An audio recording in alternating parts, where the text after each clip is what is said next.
우리 특별히 어제 우리 베트남 또 일본 팀 어제 떠났죠. 네, 우리가 특별히 오늘 또 예배도 드리고 또 우리 그 팀을 위해서 계속적으로 중보를 같이 했으면 좋겠습니다. 네, 오늘 제목은 물 들어올 때 노 저어라라는 제목입니다. 여러분, 물 들어올 때 노 저어라라는 말을 다들 아실 것입니다. 물 들어올 때 노를 더 열심히 젓는 것은 어떻게 보면 너무나도 지혜롭고 당연한 것입니다. 원래 힘으로 낼 수 있는 효율보다 더욱더 많은 효율을 낼 수 있기 때문입니다. 아마 학생분들이라면 가끔 이런 경험을 해보실 수 있을 것입니다. 뭐 갑자기 이렇게 안 되던 공부가 잘 된다라든가 암기가 잘 단다라든가 뭐 이런 경험들 해보신 적 있을 거라 생각합니다. 그럴 때 바로 이렇게 공부를 멈추시나요?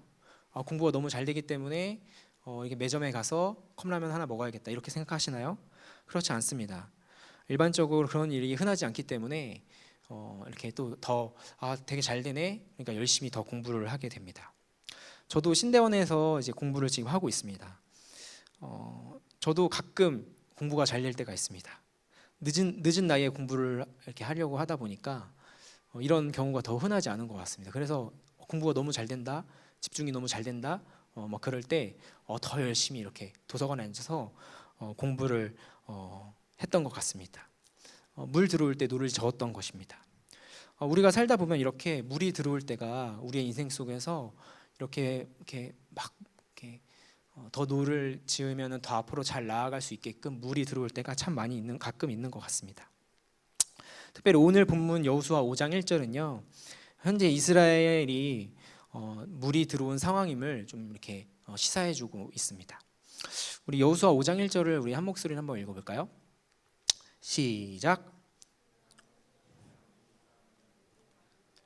해변에 가나안 사람들의 모든 왕들이 여호와께서 요단 물을 이스라엘 자손들 앞에서 말리시고 우리를 건너게 하셨음을 듣고 마음이 녹았고 이스라엘 자손들 때문에 정신을 잃었더라. 네, 여호수아서는 우리 성경이 66권 있잖아요. 66권의 성경 중에서 아마 전쟁에 관한 이야기가 가장 많은 성경이 아닐까 생각해 보게 됩니다. 아마 그럴 수밖에 없었던 것은 여호수아서는 이제 이스라엘 백성들이 출애굽을 한 이후에 가나안 땅에 들어가잖아요. 가나안 땅에 들어가서 정착한 내용들을 다룬 책이 바로 여호수아서입니다. 가나안 땅에 들어가서 정착한다라는 것은 무슨 의미일까요? 그 땅에는 이미 여러 민족들이 살고 있습니다. 정착을 한다는 의미는 그곳에서 그 이미 살고 있는 민족들과 전쟁을 한다는 의미이기 때문에 아마 여호수아서는 당연히 전쟁에 대한 기록을 많이 하고 있습니다. 그래서 여호수아서는 이스라엘의 역사서이지만 조금 더 구체적으로는 전쟁사라고 표현을 해볼 수도 있을 것입니다. 그런 전쟁의 상황 속에서 여호수아 5장 1절은 현재 이스라엘이 가나안과의 어떤 전쟁 속에서 상당히 우위에 있음을 어떻게 보면 이야기를 해주고 있습니다. 그 부분을 우리 세번역 성경으로 좀 다시 한번 읽어볼까요? 세번역 성경으로 이제 5장 1절을 다시 한번 읽어보도록 하겠습니다. 시작. 단강을 다 건널 때까지 그 강물을 말리셨다는 소식을 듣고 간담이 선을 했고 이스라엘 자손 앞에서 아주 용기를 잃고 말았다. 네, 뭐라고 표현하고 있나요? 간담이 선을 했고 용기를 아주 잃었다라고 표현하고 있습니다. 그런데 이것은 단순히 이스라엘 군대에 느끼는 감정이 아닙니다. 이것은 이스라엘의 하나님에게 느끼는 감정입니다. 왜냐하면 고대 시대의 전쟁은요, 단순히 민족과 민족 간의 전쟁, 또한 나라와 나라 간의 전쟁이 아닙니다. 그들이 믿고 있는 신들의 전쟁입니다. 그렇기 때문에 전쟁에서 승리한다라는 것은 그 나라가 믿고 있는 신이 승리했다라는 것을 의미하고요, 패배했다라는 것은 그 나라가 믿고 있는 신이 더 힘이 약하다라는 것들을 의미합니다. 그렇기 때문에 현재 가나안 땅에 살고 있는 민족들은 이스라엘의 하나님, 그 하나님에 대해 소문을 듣고 간담이 선을 했고 그리고 용기를 잃고 있는 상황임을 이제 5장 2절에서 알려주고 있습니다. 5장 1절에서 알려주고 있습니다. 1절을 좀 다시 한번 정리를 하자면 이스라엘은 가나안과의 전쟁 속에서 물이 아까도 제가 이렇게 얘기한 것처럼 물이 마구마구 들어오고 있는 상황입니다. 아마 이런 상황이라면 노를 이렇게 물에 대고만 있으면 이렇게 배가 앞으로 쭉쭉 나가게 될 것입니다. 그런데 이런 상황 속에서 5장 2절은 뭐라고 기록하고 있는지 한번 보도록 하겠습니다. 5장 2절을 한번 보도록 하겠습니다. 네, 그 시작을 어떻게 시작하고 있냐면 그때에라고 시작하고 있습니다. 그때에. 우리가 사실은 본문을 이미 읽었기 때문에 그 이후에 어떤 내용이 나오는지 어느 정도 우리가 알고 있죠, 그죠? 그런데 그것들을 배제한 우리가 이걸 읽었다라는 걸 배제하고 5장 1절을 읽고 이제 5장 2절의 시작이 그때에라고 시작을 합니다. 이것을 봤을 때 우리는 어떤 내용이 나온다고 생각을 해볼 수가 있을까요? 아마 이런 내용들을 우리가 상상해 볼 수 있을 것입니다. 이때에 이스라엘이 이스라엘의 지도자인 여호수아와 또 지도자들이 모여서 전쟁에 대해서 논의를 했다. 또 혹은 이때에 여리고성 앞에 진을 쳤다. 또 혹은 이때에 이스라엘이 바로 여리고성을 쳐들어갔다. 이런 어떤 내용들이 나올 것이라고 우리는 예상을 해볼 수가 있을 것입니다.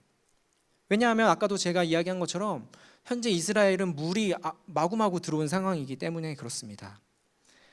그렇기 때문에 빨리 노를 저어야 되는 상황입니다. 이것은 너무나도 당연한 상황인 것입니다. 하지만 5장 2절을 읽는 순간 우리는 우리의 생각과는 다르게 또 예상과는 너무나도 다른 국면이 흘러가고 있는 것들을 우리는 볼 수가 있게 됩니다. 우리 5장 2절을 한 목소리로 읽어보도록 하겠습니다. 시작. 여호수아에게 이르시되 너는 부싯돌로 칼을 만들어 이스라엘 자손들에게 다시 할례를 행하라 하시매. 하나님은 이스라엘의 지도자인 여호수아에게 어떤 명령을 하시나요? 이스라엘의 자손들에게 가서 할례를 행하라고 명령을 하십니다. 할례는 무엇입니까? 할례는 전쟁을 준비하는 것일까요? 할례라는 행위가 물 들어왔을 때 노를 젓는 행위일까요? 전혀 그렇지 않습니다. 오히려 고춧가루를 뿌리는 그러한 행위인 것입니다. 또한 물이 들어오는데 오히려 노를 반대로 젓고 있는 상황일지도 모릅니다. 할례는 남성의 포피를 자르는 아브라함 때부터 시작된 이스라엘의 너무나도 중요한 종교 행위입니다. 할례는 기본적으로 남자아이가 태어나면 8일 만에 할례를 행합니다. 그런데 현재 상황은 어떻습니까? 오늘 본문 3절과 5절에는 그 상황들을 잘 묘사해 주고 있습니다. 우리 3절에서 5절 말씀도 한 목소리 읽어보도록 하겠습니다. 시작. 여호수아가 부싯돌로 칼을 만들어 할례 산에서 이스라엘 자손에게 할례를 행하니라. 여호수아가 할례를 시행한 까닭은 이것이니 애굽에서 나온 모든 백성 중 남자 곧 모든 군사는 애굽에서 나온 후 광야 길에서 죽었는데 그 나온 백성은 다 할례를 받았으나 다만 애굽에서 나온 후 광야 길에서 난 자는 할례를 받지 못하였음이라. 3절에서 5절은 현재 이스라엘 군사들이 할례를 치러야 되는 어떤 배경에 대해서 좀 이야기를 해주고 있습니다. 원래 할례를 받아야 했었지만 그렇지 못했습니다. 왜냐하면 현재 이스라엘 사람들은 광야 2세대의 사람들입니다. 광야에서 태어난 자들입니다. 광야에서 태어났던 그 특수성 때문에 아마도 그들이 할례를 받지 못했던 것 같습니다. 그렇기 때문에 모든 이스라엘 남성에게 할례를 베풀어라 라고 하나님은 이야기하고 있는 것입니다. 그런데 할례를 받으면 어떻게 될까요? 어떤 사태가 벌어질까요? 그 사태를 8절에서 잘 보여주고 있습니다. 우리 8절도 한 목소리로 한번 읽어보도록 하겠습니다. 시작. 또 그 모든 백성에게 할례를 행하기를 마침에 백성이 진중 각 처소에 머물며 낫기를 기다릴 때에. 할례를 행하면 어떻게 보면 너무나도 당연한 결과가 이 8절에서 나타나게 됩니다.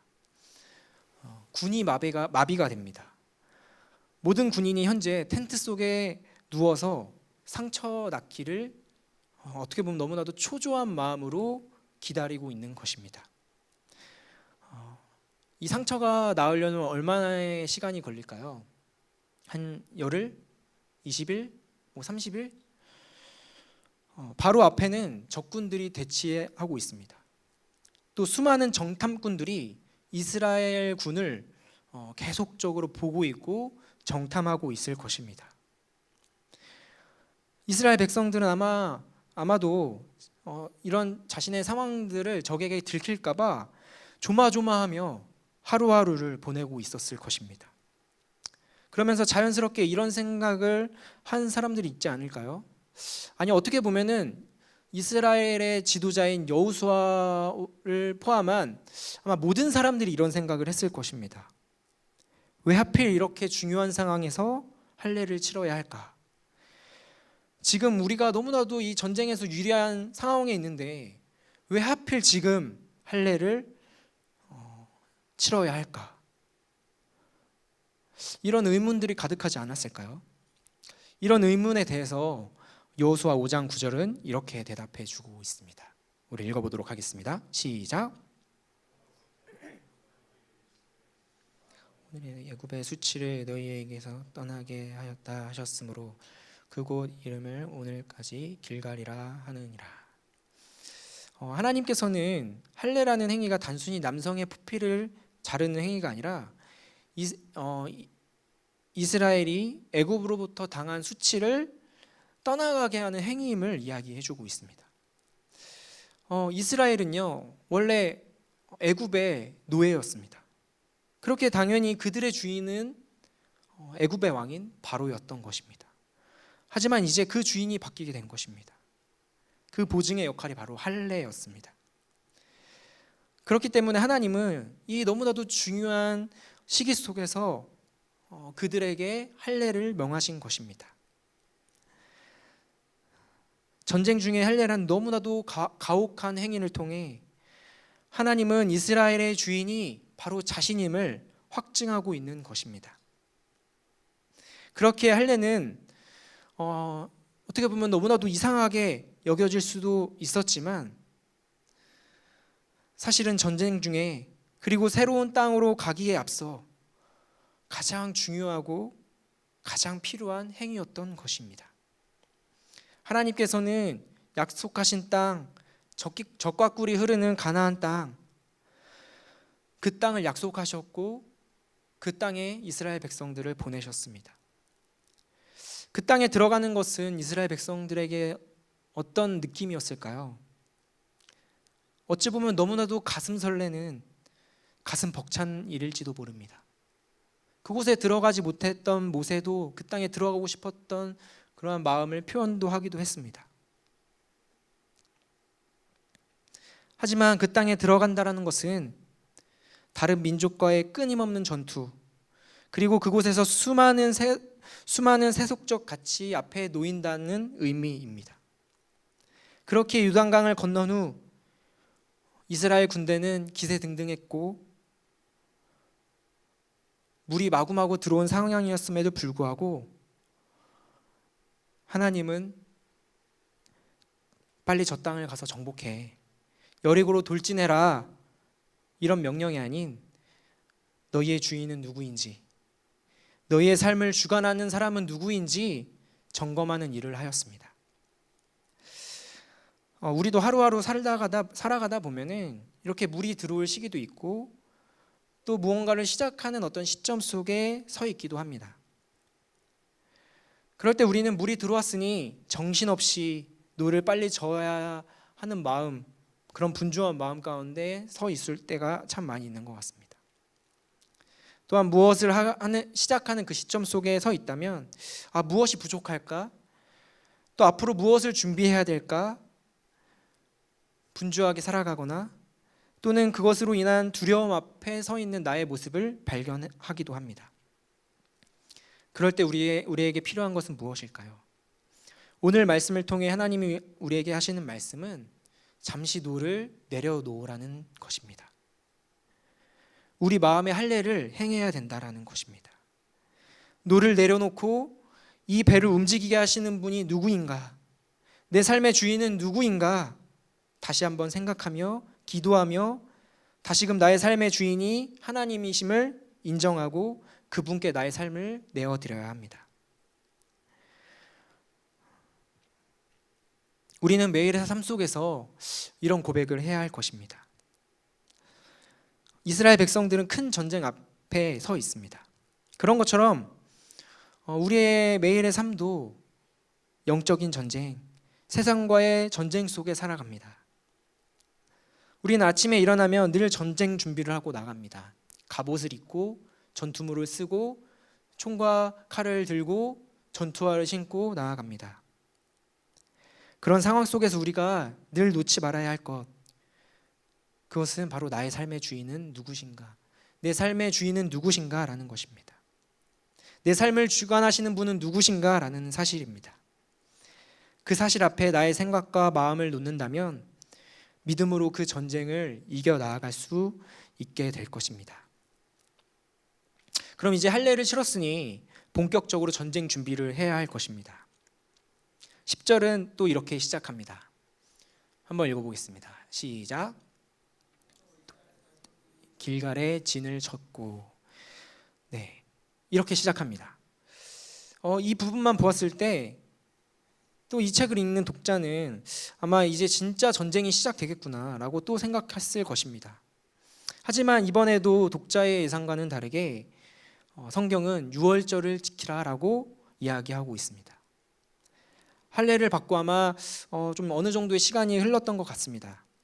그리고 이제 전쟁을 준비해야 되는 상황인데 마침 공교롭게도 유월절과 시기가 겹쳤던 것 같습니다.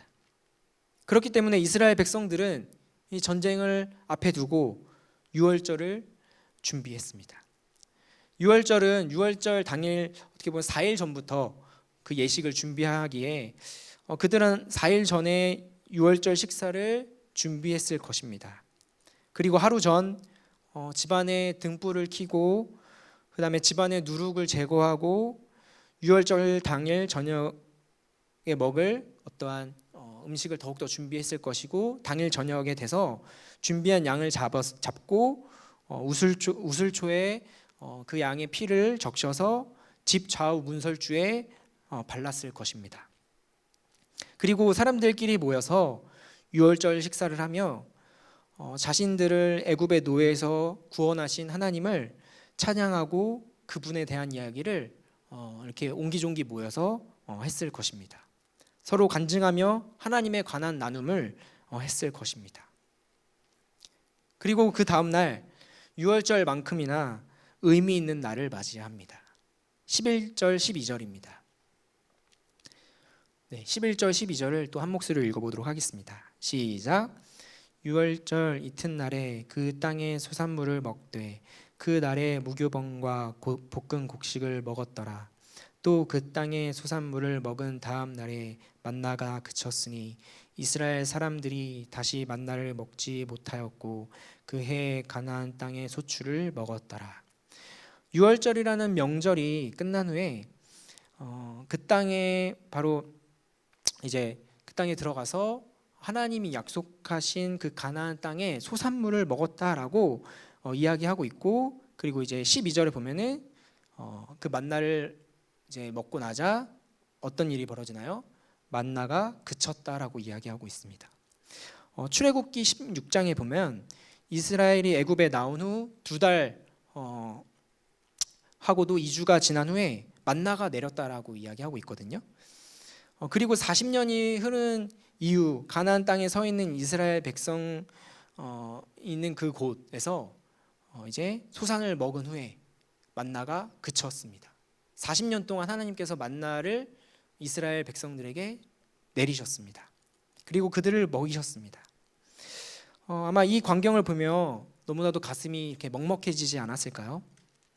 40년이라는 그 시간 속에서 자신들을 먹이신 하나님, 그리고 먹이실 뿐 아니라 하나님께서 약속하신 땅에 그 언약을 신실하게 지키셔서 이스라엘을 그 땅에 오게 하신 하나님, 광야 생활의 끝과 가나안 시작을 알리는 그 땅의 소산물을 딱 먹는 순간 참 이렇게 가슴이 참 이렇게 쿵쾅쿵쾅 뛰었을 거라 생각합니다. 그런 모습을 보며 하나님의 위대하심을 이렇게 가족들끼리 나누고 그리고 공동체 안에서 찬양하는 시간들 아마 갖지 않았을까 생각을 해보았습니다. 전쟁을 앞둔 이스라엘 백성들은 유월절과 또 이런 시간들을, 축제의 시간들을 가졌습니다. 다 하나님이 계획하신 것이겠죠. 하나님은 이를 통해 어떻게 보면은 두려울 수도 있는 상황, 그리고 가나안 땅에서의 삶의 시작, 그 시점 속에 있는 그 상황 속에서 이러한 시간들을 세팅해 두셨습니다. 그리고 그 시간을 통해 긴장도 풀게 하시고 무엇보다 그들의 삶을 가족과 친척과 동역자들과 나누며 이런 나눔을 통해서 은혜와 기쁨이 배가 될 수 있구나라는 것들을 알게 하셨습니다.